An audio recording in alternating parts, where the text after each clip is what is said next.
Hey guys, it's Susan, and I'm coming to you guys today with another banner. Probably won't be making any more real soon, although I am on a banner kick, so I really do love them. I love them small for cards and layouts and for walls. So I am going to probably take a little bit of a break, and then I want to make some for the upcoming holidays. I have so much Halloween and Christmas papers and all that, and I think I've mentioned this before. Of course, I'm still buying new stuff, and now that all the, more new stuff's coming out from CHA, of course, the wish list continues to grow, but I'm really trying to use up a lot of what I have. I have so much stuff, and I have two nieces, one that loves scrapbooking and one that wants to get into it, so I'm going to send them a bunch and share with them so they can have fun too. But anyway, back to my banner.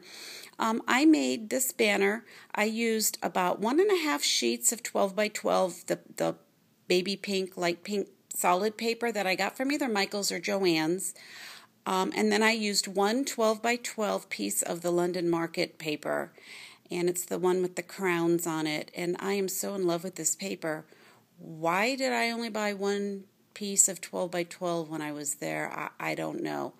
I must have had temporary insanity because I should have bought much more. At any rate, I'm totally in love with this particular sheet, the one with the crowns, and I forgot the name. I'm in my living room, so I left the little label piece in there so I could tell you which sheet it was, but you probably all know because you all use it. But I love both sides. I love like that minty green pattern on the other side as well, which I did use under my letters on this. So anyway, let me get closer and I'll let you know what I did here. So it says create.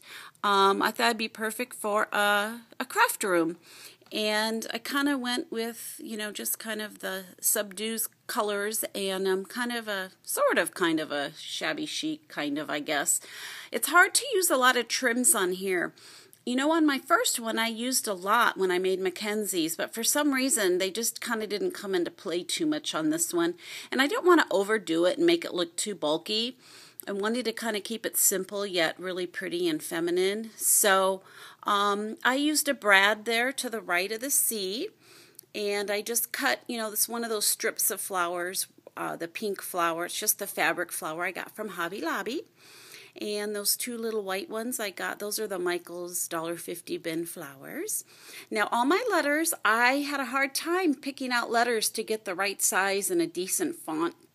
And I ended up using my Tim Holtz grunge letters. I always forget I have those. I need to put them with my other letters because in my scrap room I have all my Tim Holtz stuff together. So sometimes those letters get forgotten about. But I love them because they are a nice size, and you can do what you want. So I played and painted and distressed until I finally got them to look like I wanted. So I strung this whole banner with white organza ribbon, and then I cut 2 pieces of tulle for both of the end letters.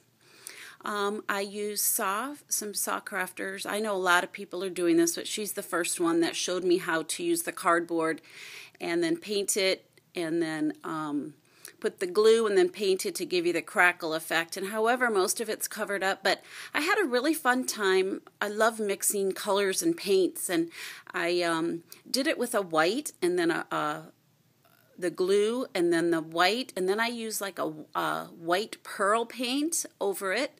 And then I decided that when I kind of started to put them together temporarily, that it would be better to add a little bit of that mint green to kind of pull it together.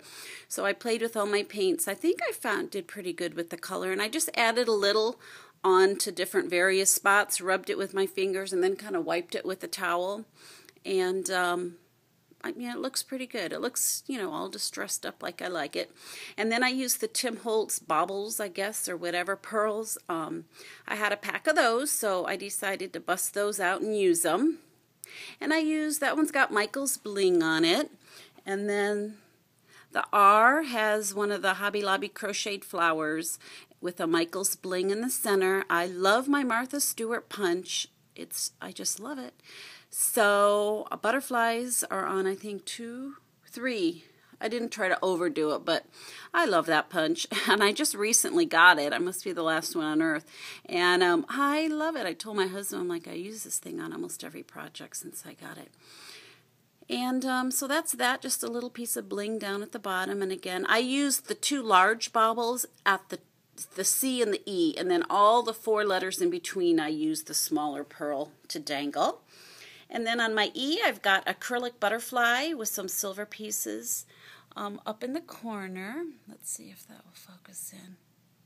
It's not wanting to. And some more Michael's Pink Bling, flower, some pearls. Like I say, pretty simple.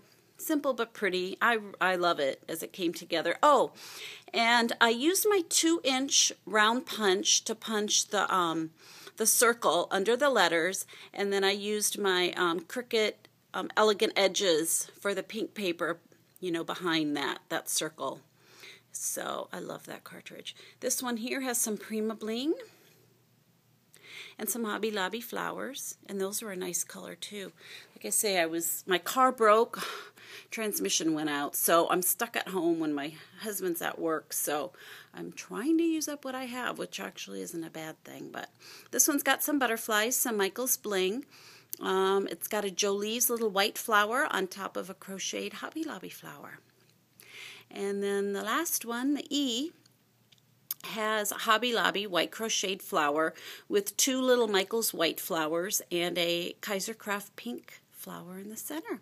And it's got some butterflies, a little butterfly on the E, some pearls, and then I have the big dangle